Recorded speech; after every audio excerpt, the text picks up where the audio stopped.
About to go hit the sack. Not much to say today.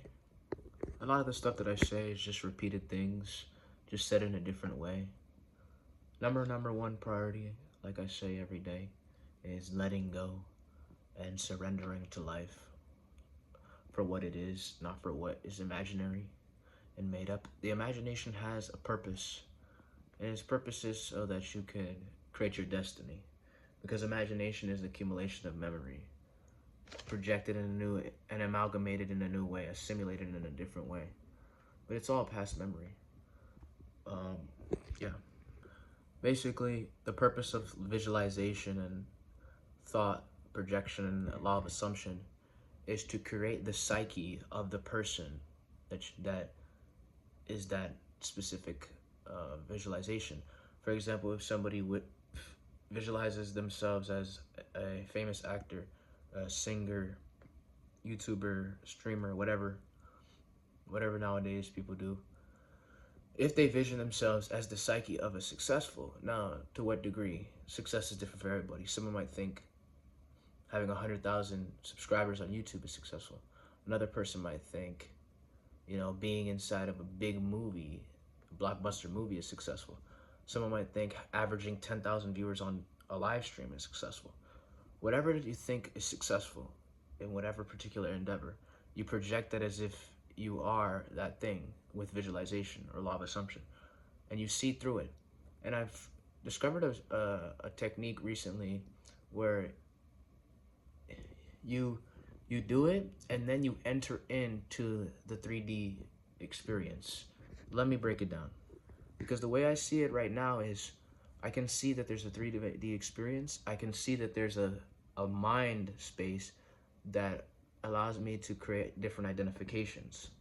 Now I can ignore that mind space and hop into the 3D without ever seeing that the mind space was ever there. So it's kind of like being a kid again. But the way to do it, so the proper way to visualize in law of assumption is whatever. You can do it with your eyes closed, but even with eyes open, so you can bring it throughout the day, is you create this law of assumption, create the vision, the visualization, and then you enter into the 3D experience, looking through the lens of that person. That's essentially what it is.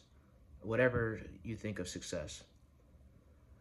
And then it allows you, once you develop that psyche and the psyche becomes permanent or long-lasting, then the thoughts and ideas that you get, the actions that you take, the vibration that is vibrating within you is that new psyche, and now you will be able to see through that psyche.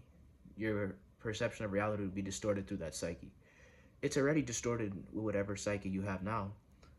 Most people, the person that doesn't believe in they can do anything, or the person that believes what's in front of them never can go beyond. So that's essentially like the purpose of the imagination, to distort the reality to a specific psyche so that that psyche can help you get things according to that distortion. Millionaire, billionaire, doctor, lawyer, entrepreneur, actor, singer, blah, blah, blah, all these different stuff. Put on that face, act out that face, then you'll be able to see life through that face, and everything will come through that face. But the number one thing is letting go, in my opinion, because you cannot maintain or sustain an illusion thing. It doesn't last. You have to keep it alive, and you have to not want to say hold it, but you kind of got to focus. When you let go, you can just let go, and you can be free. And there's something more intelligent than your imagination and memory. It is something more blissful, something more deep, something more ancient there that is more fulfillment than any other thing. But the purpose of that the imagination is for survival process, so you can handle the survival process in the best way possible. Anyways, that's all I want to say.